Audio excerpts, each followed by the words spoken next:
እዚህ ካናዳ ያለ ነው አሁን የኢትዮጵያ ኦርቶዶክስ አሁን እኛ የምናደርገው ካናዳ ያለው የኢትዮጵያ ኦርቶዶክስ እና ኢትዮጵያ ያለው በአንድ ቀን ነው እንትን የምንለው። ፕሮቴስታንት ደግሞ በተለያየ ቀን ነው እንትን የምትሉት። ልክ ነው። ኢትዮጵያ ያለው አሁን በተለያየ ቀን ነው። የኦርቶዶክስ ግን ዌርኤቨር በአንድ ቀን ነው የሚከበረው። ጎርጎሪያን የሚቆጥሩበት ካላንደር አለ። የኢትዮጵያ ኦርቶዶክስ ታሪክሳን እና አይሁዳውያን የጨረቃን አካሄድ ነው የሚሉት። ጎርጎሪያኑ ደግሞ እንደዚህ በውጭ ያሉት ማለት ነው። እነሱ ደግሞ አይ ቲንክ ምንድን ነው የሚከተሉት የዘመን አቆጣጠር ስሌት አላቸው። የአይሁዳውያኑና የኢትዮጵያ ግን የጨረቃና አካሄድ ነው አበቅቴን የሚከተሉት ማለት ነው። ስለዚህ ምንድነው ዋናው ነጮቹም ሲያከብሩ የኢስተር ብለው የሚሉት ጌታ ከሙታን የተነሳበትን ብለው ነው የሚሉት። እኛም ፋሲካ ብለን ስንል ፋሲካን ነው። እኛ አሁን ኢትዮጵያውያን በኢትዮጵያም እናከብራለን፣ በነጮቹም እናከብራለን። ልጆቻችን እዚህ ስለሚያዩ ማለት ነው። በውጭ ዓለም ላይ ስላለን በትምህርት ቤት ዝግ ነው፣ ስራ የለም። ስለዚህ ኢስተር ነው ተብሎ ይባላል። በቃ ዝግ ነው። ስለዚህ ምንድነው ፕሮቴስታንት እንትን አታከብሩ ማለት ነው።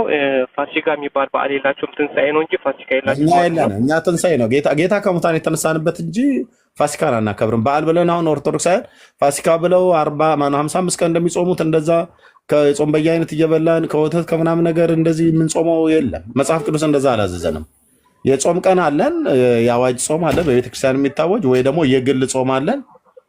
በግል ጾም አሁን እኔ በምጾምበት ሰዓት ላይ ለማንም አናገርም። እሺ መርጌታ እንግዲህ ወገኖች እዚህ ያላችሁ ልጾም ነው ምናምን ነገር ብዬ እንደዚህ ብዬ አልገባም። በስውር ጾም አለው። በማቴዎስ ወንጌል መጽሐፍ ምዕራፍ 6 መሰረት ማለት ነው። በስውር ወደ ጌታ ጸልያለሁ ማንም በማያውቅበት። እንደዚሁም ደግሞ በቤተክርስቲያን ደግሞ የአዋጅ ጸሎት የሚባል አለ። በቤተክርስቲያን በአዋጅ ተነግሮ ማለት ነው። ለምሳሌ ለምድራችን ላይ ላለው ለምድሪቱ፣ ለነገስታት፣ ለመኳንንት ጸልዩ ብሎናል። ለቤተክርስቲያን አዳዲስ ሰዎች እንዲድኑ ወደ መዳን እግዚአብሔር እንዲያመጣ ህዝቡን በእግዚአብሔር ጽድቅና እውነት እየበረታ እንዲሄድ ጌታ ጸጋ እንዲያበዛልን እንደዚህ እንጾማለን። በቤተክርስቲያን ትእዛዝ ታዞ ማለት ነው። ስንጾም ደግሞ እህል ነው። እህል ከመብላት ውሃ ከመቆጠብ ከኃጢአትም ጭምር ነው። አሁን እኛ ሞር መጽሐፍ ቅዱስ የሚያደርገው ወተትና እንቁላል አትብሉ አትጠጡ ሳይሆን ኃጢአትና ኃጢአት ንክ የሆነ ነገር ነው ጌታ የከለከለው። በተለይ ማርቆስ ወንጌል መጽሐፍ ምዕራፍ 7ን ስታነባው ሰው ከውጭ ወደ አፉ የሚገባ ወደ ሆዱ የሚገባ አያረክስ። ጌታችን ኢየሱስ ክርስቶስ መብልን ሁሉ እየጠራ አላቸው ይላል። አይሁዳውያን ያኔ የበሉት የነበረው ነገር ሁሉ በሙሉ መብልን ሁሉ እየጠራ አላቸው። ሰው ከውጭ ወደ አፉ በአፉ ወደ ሆዱ የሚገባ ወደ ሆዱ ይገባል፣ ወደ እዳሪ ይወጣል ይላል ጌታ ቃል በቃል ማለት ነው። እውነት ነው። እንጀራ፣ ዳቦ፣ ስጋ የትኛውንም በልተን አላምጠን በጥርሳችን እንውጣለን፣ በጉሮሯችን ጨጓራችን ይፈጫል፣ ያደቀዋል። የሚያጣራውን ካጣራ በኋላ ሌላው በቆሻሻ መወገጃ በኩል ነው የሚወጣው። የሰራን ጌታ እንደዛ ብሏል። በቃ ወደ ዳር ይወጣል። ታዲያስ ወደ ልብ አይገባም ማለት ወተት ጠጥተህ ወተቱ ወደ ልብህ ገብቶ ልብህን አያረክሰው፣ ወደ ሆድ ነው የሚገባው። ስጋ በልተህ ወደ ልብህ አይገባም፣ ወደ ሆድ ነው የሚወጣው፣ በዳሪ ማለት ነው። ታዲያ ጌታ ግን ምን አለ? ጌታ ያለው ሰውን የሚያረክሰው ከውጪ ወደ ውስጥ ወደ ሰው አፍ ወደ ሆድ የሚገባው ሳይሆን ከሰው ልብ የሚወጣው ሰውን እርሱን ያረክሰዋል አለ። እሱንም ሲናገር ክፋት፣ ዝሙት፣ ምቀኝነት፣ መዳራት፣ ጣዖት ማምለክ፣ ጥል፣ ክርክር፣ አድመኝነት እንደነኛ አይነቶች ናቸው ብሎ ዘረዘራቸው። ስለዚህ አሁን ሰው ከውጭ ያለው የነ ላሜ ቦራን ወተት ማንኪያ የነካውን አታስነኪን፣ የጾመኛ ነኝ እባክሽ ስርዓት ያዥልና ሲሳደብ ሲራገም ይውላል። አስማት ሲያሰራ ሲጠነቁል ሲያመነዝር ይውላል። ከወተቱ ጾመኛ ነኝ ብሎ ትውልዱን ሲራገም ይውላል፣ ሲሳደብ ይውላል። ጃምቦ ጠጥቶ ሲሰክር ሲተፋ ታየዋለህ በየቦ ውስጥ። የጾም በየአይነት ነው የምበላው። ያን ሰውዬ ቋንጣ ፍርፍር ብላ ብትለው ምን ነው እንዴ? ምን ይሄን ያህል ምን ነው ተደፋፈርን ይላል። ምን ነው ስትለው ጾመኛ ነኝ ይላል። ቋንጣ ፍርፍር አይበላም፣ ትውልድን ግን ይበላል በሐሜት። ወተት አይጠጣም፣ ድራፍትና አረቄ ግን እየጠጣ ሲሰክር ይውላል ጥንብዝ ብሎ።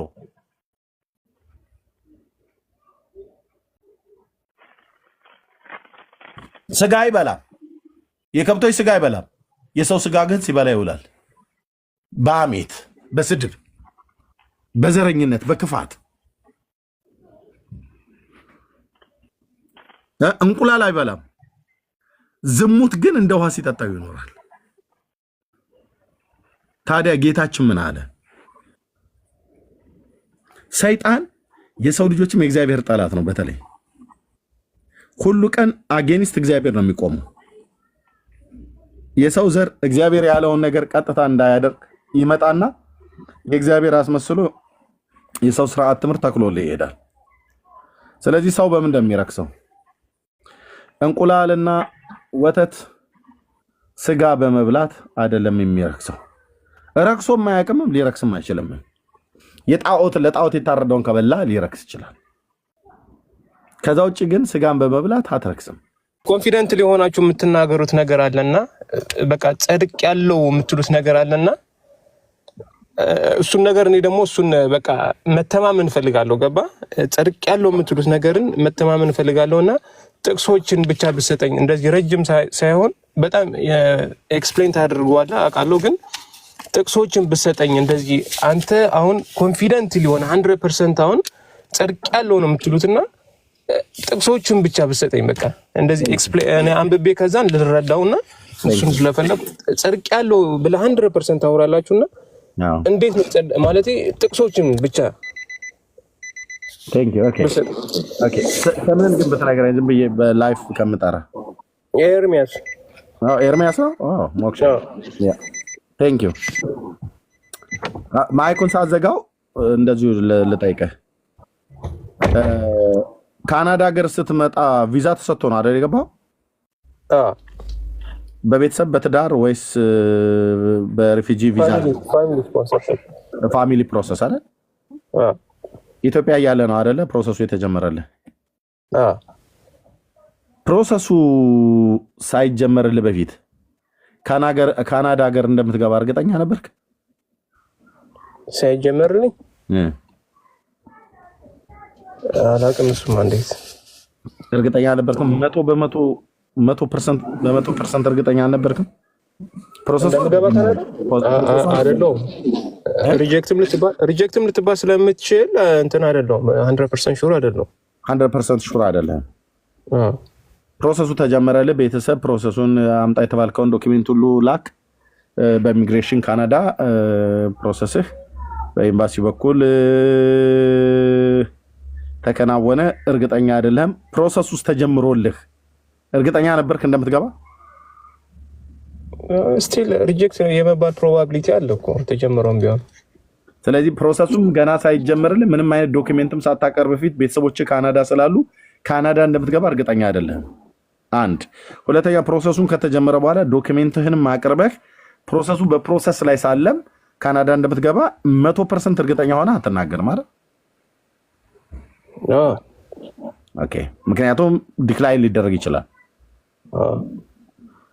ፕሮሰሱ አለቀና ኮንግራቹሌሽን ሚል ፓስፖርት ላይ ቪዛ ተመቶ ተሰጠ እና ላኩልህ ቤተሰቦች እጅ ላይ ደረሰ ቪዛው።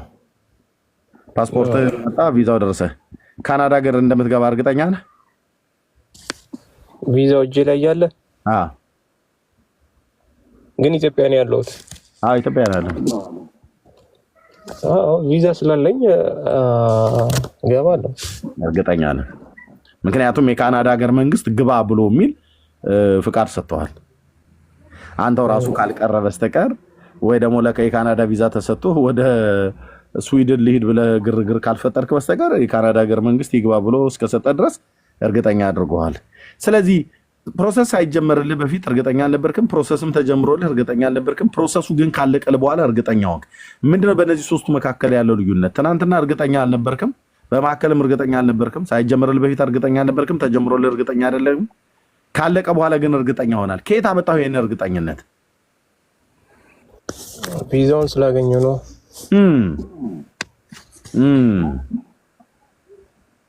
እሺ መጽሐፍ ቅዱስ የእግዚአብሔር ቃል ነው አይደል? የካናዳ መንግስት ካናዳ ሀገር ግባ ብሎ ቪዛ ሰጠህ፣ ፓስፖርት ላይ መጣለህ። ያንን ቪዛ ይዘህ የካናዳን ሀገር መንግስት ፕራንክ እየሰራኝ ነው እኔ አላምነውም ኤርሚያስ ብለህ ትላለህ? የጋቨርመንት ስለሆነ እንደሱ ማለት አትችልም። አምነዋል አይደል? ለቃሎቹ ታማኞች ናቸው። ታዲያ የሰማይ አምላክ ቅዱስ እግዚአብሔር ልጁን ኢየሱስ ክርስቶስን ልኮ እናንተ ደካሞች ሸክም የከበዳችሁ ወደ እኔ ኑ ያሳርፋችኋለሁ ብሎ ጠርቶን ራሱን ተማምኖ ለነፍሳችሁም ረፍት ታገኛላችሁ እኔ መንገድና እውነት ሕይወት ነኝ በእኔ በቀር ወደ አብ የሚመጣ የለም ብሎ በሩን በእኔ የሚገባ ቢኖር ይድናል ይገባል ይወጣል መሰማሪያም ያገኛል ብሎ ይሄንና ይሄን የመሳሰሉ በጣም ብዙ የተስፋ ቃሎችና እውነተኛ የታመነ ቅዱስ ቃሉን አስተምሮ ለምንድን ነው ላይፍ ማነው ኤርሚ መንግስተ ሰማያት መግባት እርግጠኛ አይደለሁም ብለህ ያልከው? ምኑ ስላላስከረው ቆይ ልንገርህ። አሁን ቀጥዬ ልነግርህ ነው። ይኸውልህ አሁን ቀጥዬ ልነግርህ ነው። ምኑ ስላላስከረው እርግጠኛ ያልሆንከው? አሁን የካናዳን ሀገር መንግስት ያመንከውን ያህል እግዚአብሔርን ታምነዋለህ አታምነውም? ያምነዋለሁ። ከካናዳ መንግስት በላይ አታምነውም እግዚአብሔርን? አምነዋለሁ። የካናዳን ሀገር መንግስት ቪዛ እጅ ላይ ስለያዝከው አገላብጠህ አንብበህ ነው እርግጠኛ ሆንከው አይደል? የእግዚአብሔርን ቪዛ ግን መጽሐፍ ቅዱስ እጅ ላይ ይዘኸው ግባ ና ወደኔ ከመጣህ ልጄ አረጋለሁ ልጄ ከሆንክ ደግሞ ወራሽ ትሆናለህ ብሎ የሚለውን መጽሐፍ ቅዱስ የእግዚአብሔርን ቪዛ እጅ ላይ ይዘው ስላላነበብከው ነው። ቪዛውን ብቻ ስላላነበብከው ነው እርግጠኛ ያልሆንከው። ቪዛውን ብቻ የመንፈሳዊ ዓለም ቪዛ የእግዚአብሔር ቪዛ መጽሐፍ ቅዱስ ነው። ሰዎች ሁሉ አንብበው እርግጠኛ ሆነው መንግስተ ሰማያትን እንዲገቡ መንግስቱን ሊያወርሳቸው እርግጠኛ እንዲሆኑ እግዚአብሔር የሰጣቸው ቪዛ መጽሐፍ ቅዱስ ይባላል። ቪዛውን እጅ ላይ ይዘዋል፣ ግን አላነበብከውም። የእግዚአብሔርን ማለት ነው። የካናዳውን አንብበህ እርግጠኛ ሆናል፣ ገባህ። መግባትህን ደግሞ ካናዳ ቶሮንቶ ወይ ኤድመንተን ላይ ስትደርስ የመግባትን የተናገርከው ወይስ ከዛው አዲስ አበባ እያለ ነው ወደ ካናዳ እንደምትገባ እርግጠኛ ሆነ ለዘመዶች ስትናገር የነበረው ለጓደኞች ሁሉ? አዲስ አበባ እያለ ነው አይደል? ደረትን ነፍተህ ካሳንቺስና ቦሌ ላይ ፒያሳ መገናኛ ሜክሲኮ እየሄድክ እዛው ሆነ ካናዳ ሀገር ልሄድ ነው ትላለህ። ያው ጀለሶች እንግዲህ ልሄድ ነው ምናምን ነገር ብላቸው ማለት ነው። እንዴ እርግጠኛ ነሽ እንዴ ምናምን ነገር ብለው አወሩ ጓደኞች። አዎ አንተ ያማህል እንዴ እንዴት ነው አሁን አንተ በምንኛ ስሌት ነው አሁን አንተ ካናዳ የምትገባው? እንዴት አይነት ድፍረት ነው? የድፍረት ጥግ ግን በጣም ነው የምትገርመው ኤርሚያስ ብለው ቢሉህ ድፍረት የሆነ ካናዳ ሀገር እንደምትገባ አፍን ሞልተ በጓደኞች ፊት እንድትገባ ድፍረት ሆኖህ አፍን ሞልተ እንድትናገር ያደረገህ ምንድን ነው? ቪዛው አይደል?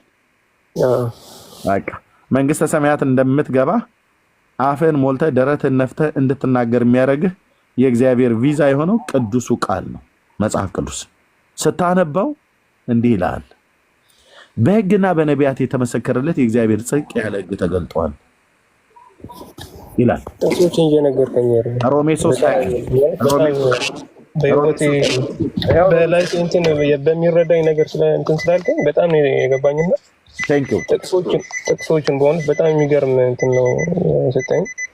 ጥቅሶችን ግን ብትሰጠኝ ያው ሰጣለሁ ብራዘር፣ እየጻፍኩ ነው ግን ወረቀትና እስክሪብቶ ከኔ ጋር አለ። ጥቅሶችን ስጠኝና ኦኬ ልጻፋቸው።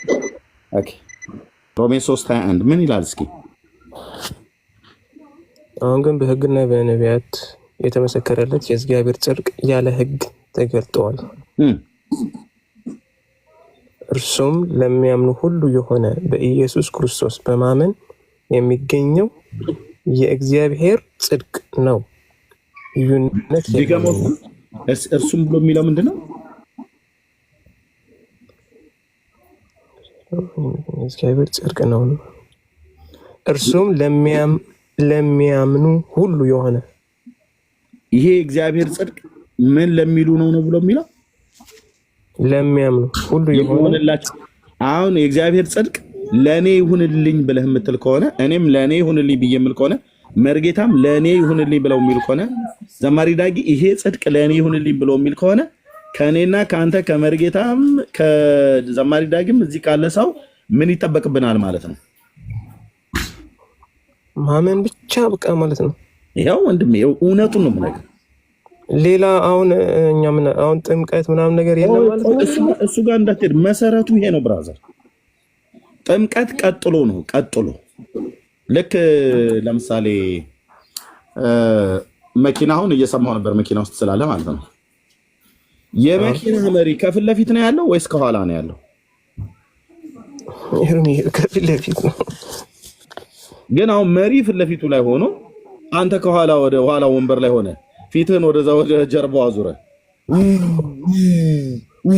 ምናምን ነገር ብለህ ይሄዳል መኪናው? አይሄድም። መሪም የለም። ኢቭን ራሱ እንኳን ውብ በለው የራስን ውብ የምትለውንም ራሱ ትተህ ዝም ብለህ ብትል ይሄ ሰውዬ የታመመ ሰው ነው ብሎ ምክንያቱም አልተሰራም እንደዛ። መኪናውን መንዳት ከፈለክ መሪው ጋር መሆን አለበት። መሪው ጋር ደግሞ ተቀምጠህ እጅ ብቻ ሳይሆን እግርን ብሬክ መያዝ አለበት፣ ነዳጅ መስጠት አለበት። አውቶማቲክ ስለሆነ መኪናዎቻችን ውጭ ያሉት ማኑዋል ተነዳ እንደሆነ አይደለም። ኦኬ። ስለዚህ ህጉ መኪናን መንዳት ከፈለክ መኪና ለመንዳት መቀመጥ ያለብህን ቦታ ማወቅ አለብህ።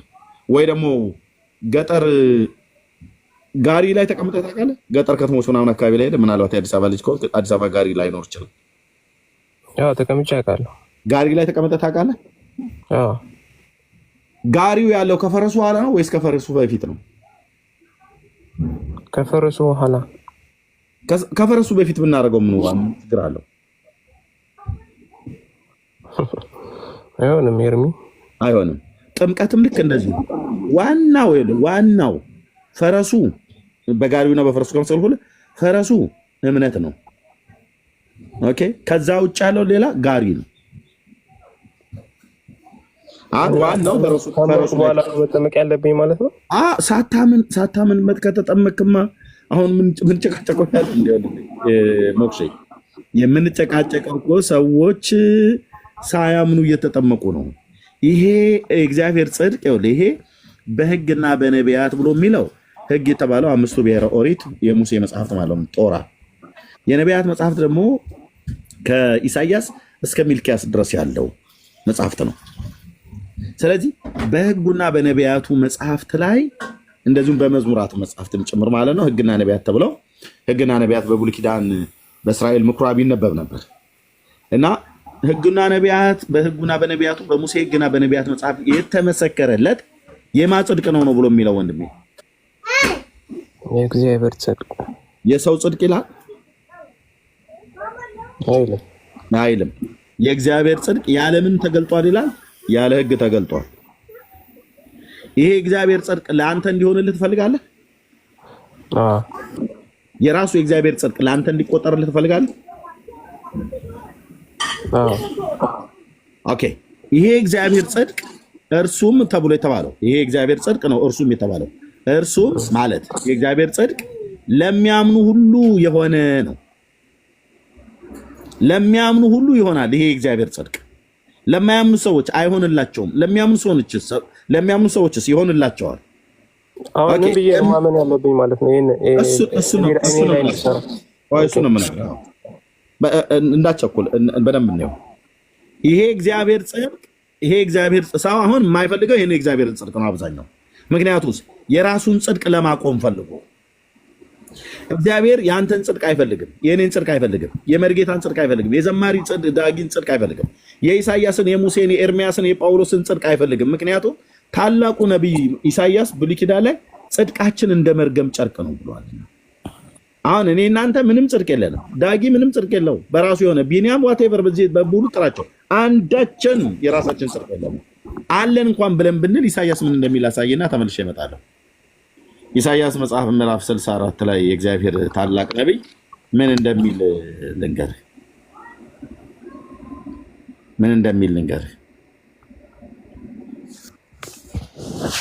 ኦኬ። ሁላችን እንደ ርኩስ ሰው ሆነናል። ኢሳያስ ጽድቃችን ሁሉ እንደ መርገም ጨርቅ ነው። የሰው ጽድቅ፣ የኢሳያስ ጽድቅ የራሱ የነብዩ ይህንን የሚያክል ታላቅ ነቢይ ምን ይላል? ጽድቃችንም ሁሉ እንደ መርገም ጨርቅ ነው። የመርገም ጨርቅ ማለት ሴቶች የወር አበባቸው ሲመጣ ይጠቀሙበት የነበረው ብሉይ ኪዳን ላይ ይጠቀሙበት የነበረው ጨርቅ ነው። እንደ ዘመኑ ሞዴስ አልነበረም። አሁን በዘመንኛው ስነግርህ ሞዴስ ማለት ነው። ያንን እህቶቻችን ከተጠቀሙት በኋላ የወር ግዳጃቸው ከመጣ በኋላ ከተጠቀሙት በኋላ ያንን ነገር ሚዜም አያስቀምጡትም፣ አልጋ ስራ አያስቀምጡትም፣ ሶፋ ላይ አያስቀምጡትም። ቆሻሻ ነገር ስለሆነ ወስደው ሊያዩት የማይችሉት ራቢሽ ውስጥ ይጨምሩታል። ኦኬ። የመርገም ጨርቅ ማለት የሰው የጽድቅ ስራ የዛህን ያህል በእግዚአብሔር ፊት የከረፋ ነው ማለት ነው። እኔ እናንተ ምን ስራ አለና? ምንም። ኢሳይያስ ምን ስራ አለውና? ምንም። ሙሴ ምን ስራ አለውና? ምንም። በእግዚአብሔር ፊት ሊጸድቅበት የሚችል በእግዚአብሔር ፊት ይሄንን አንድ ቆጥረህልኝ ይሄን ሁለት ቆጥረህልኝ ብሎ ሊለው የሚችል የለም። ስለዚህ ኢሳይያስ ምን ይናገራል? ሁላችን ጽድቃችን እንደ መርገም ጨርቅ ነው፣ ሁላችንም እንደ ቅጠል ረግፈናል፣ በደላችን እንደ ንፋስ ወስዶናል ይላል። ሎክ ምን እያለ ነው እግዚአብሔር? ሰው ከራሱ ለድሃ ብላ ልብስ አልብስ፣ የተለያየ ነገር አድርግ፣ ያንን በማድረግ መንግስተ ሰማያት አትገባም። አዎ መልካም ስራ ነው። ለሰዎች ቸርነትን እንድናደርግ አዞናል ጌታ። ለጠላጡ ሰዎች እንድናበላ እንድናጠጣ፣ ሰዎችን ሁሉ በመከራቸው እንድንጎበኝ አዞናል። ያንን ካደረጋችሁ በኋላ ግን መንግስተ ሰማያት ትገባላችሁ አላለም። ምክንያቱም ሰው ይህንን አድርጎ መንግስተ ሰማያት የሚገባ ቢሆን ኖሮ አምላክ ሰው ከድንግል ተወልዶ መጥቶ ባልተሰቃየ ነበር በኃጢአተኞች እጅ። ሰው በራሱ ስራ የሚጸድቅ ቢሆን ኖሮ ክርስቶስ መጥቶ ባልሞተ ነበር።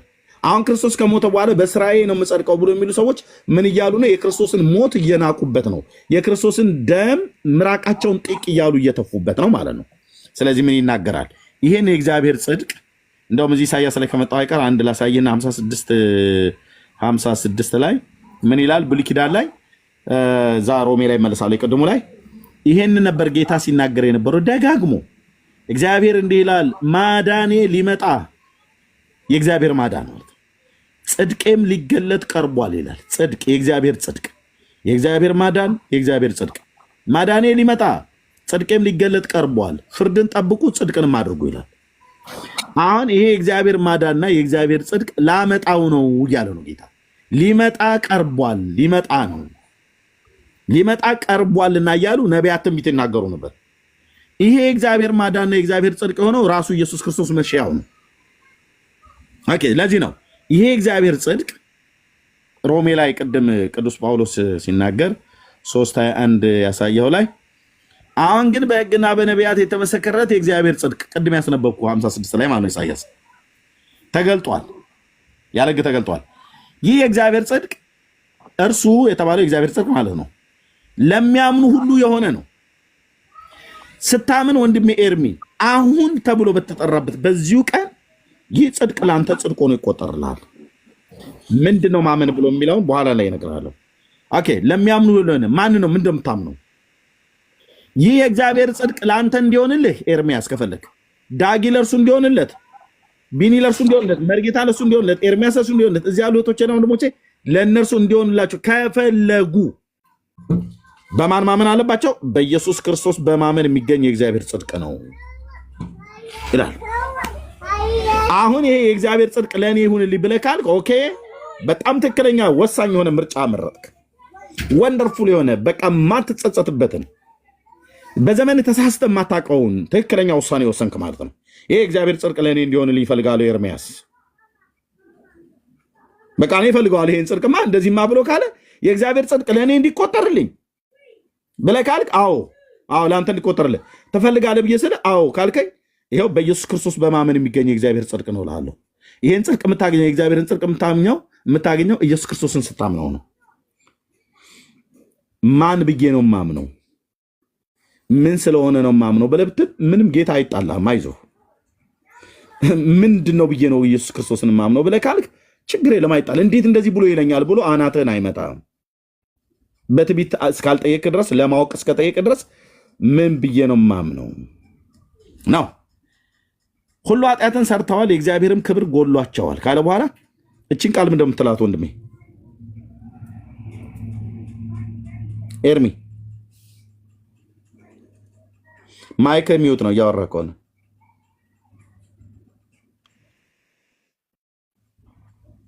በኢየሱስ ክርስቶስ በሆነው ቤዛነት በኩል እንዲያው በተሰቀው ድምጽ ታፍኗል። እንደ ቀድሞ አይደለም ድምጽ በኢየሱስ ክርስቶስ ስም በሆነው ቤዛነት በኩል እንዲያው በጸጋው ይጸድቃሉ። በጸጋው ይጸድቃሉ። ኦኬ በጸጋው ይጸድቃሉ። በማን በኩል? በሆነው ቤዛነት በኩል ይላል። በኢየሱስ ክርስቶስ ስም ነው። ስም አይልም። በኢየሱስ ክርስቶስ ስም ነው። በኢየሱስ ክርስቶስ ስም በሆነው ቤዛነት በኩል እንዲያው በጸጋው ይጸድቃሉ። በማን ይጸድቃሉ ነው ብሎ የሚለው? በማ ቤዛነት በኩል? በኢየሱስ ክርስቶስ። በማርያም ቤዛነት በኩል ይላል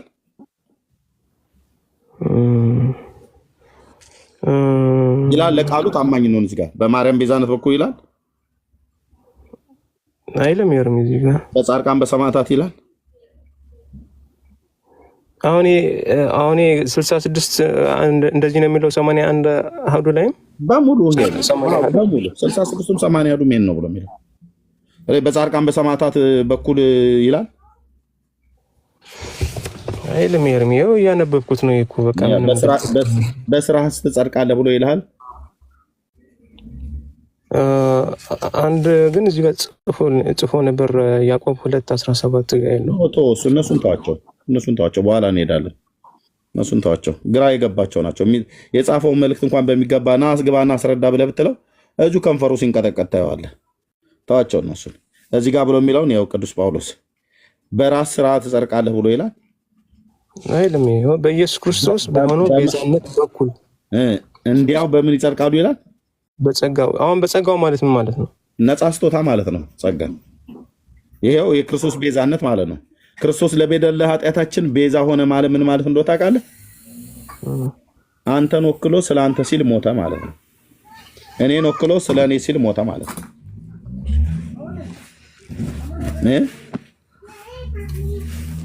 ኢየሱስ መስቀል ላይ ሲሞት ለበደለ ኃጢአትህ እንደሞተልህ ታምናለህ? የእውነት ታምናለህ? ልብህን እግዚአብሔርና አንተ ናችሁ የምታውቁት። እንደው ምን ያህል ፐርሰንት አምናለሁ ብለህ ትላለህ በዚህ ጉዳይ? ኢየሱስ ለኔ እንደሞተልኝ? አዎ፣ ለበደል ለኃጢአት እንደሞተልህ ምን ያህል ፐርሰንት አምናለሁ? 100%። ከሱ በቀር ሌላ የሞተልህ የለም? የለም፣ ማንም የለም። ለምንድን ነው የሞተልህ እሱ? አንተ ምን እንድትሆን የሞተልህ? እኔን ለማዳን። ድነሃል አሁን? ኤርሚ ዞሮ ወደዚች መጣ ደግሞ። ኤርሚ እችም መልሰታ ይዞ እኔ አሁን ላጨናንቅ አይደለም። ድነሃል አሁን?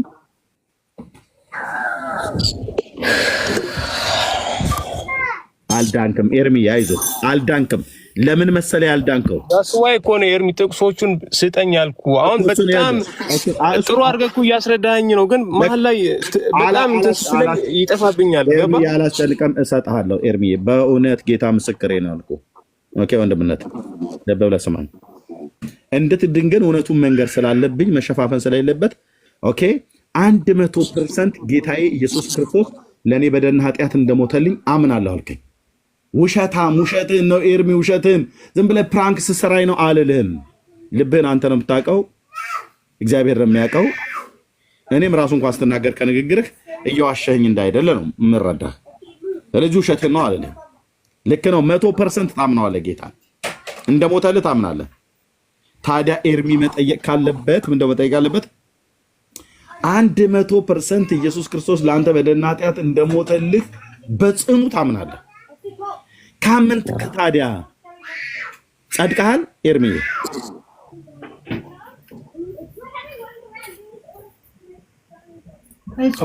በዚህኛው ቃል ከሆነ እኮ አዎ ማለት ነው የምችለው፣ ግን አንደርስታንድ ማድረግ አለብን። እንደ ቃሉ አሜን በለው። እሱ ነው በቃ ለእግዚአብሔር ቃል አዎ አሜን ስትል በቃ ትጸድቃለህ።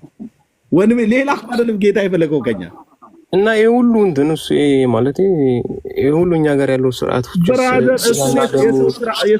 የሰው ስርዓት እና ደግሞ ጥምቀት፣ የተለያየ በጎ ስራዎች እሱ ነገር አያስፈልግም ማለት ነው። እኔ እሱ ጋር ቅድም ምን አልኩ? ፈረሱና ጋሪውን እህትየው ፍጩ፣ ኮሜንቱን ችግር የለ ፍጭላቸው። ሚዩት ማድረግ አለባቸው፣ ሚዩት አድርገው። እኔ ኮሜንት ኦኬ አቴንሽን እንዳይወሰድ ነው። ግን እኛ ኦርቶዶክሳውያን ፈርተው ነው ኮሜንት የሚዘጉት፣ ፈሪዎች ስለሆኑ ኮሜንት ዝጉ ይላሉ። እና እኛ እንደዛ እናደርገ የሰው አቴንሽን የሚረብሹ ካሉ ሚዩት አድርጓቸው። ከፈለግሽም ብሎክ አድርጊ፣ ስልጣኑ እጅሽ ላይ ስላለ ማለት ነው።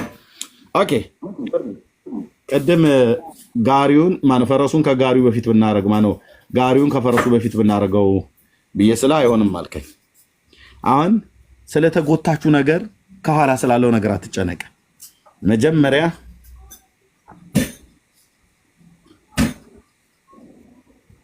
እምነት የሚያምኑ በእግዚአብሔር ዓለም ውስጥ ፈልግ። እንደዚህ ሰውን የሚያድን እንደዚህ ሰውን የሚያጸድቅ የለም። በእምነት ነው እግዚአብሔር ሰውን የሚያድነው፣ በእምነት ነው እግዚአብሔር ሰውን የሚያጸድቀው።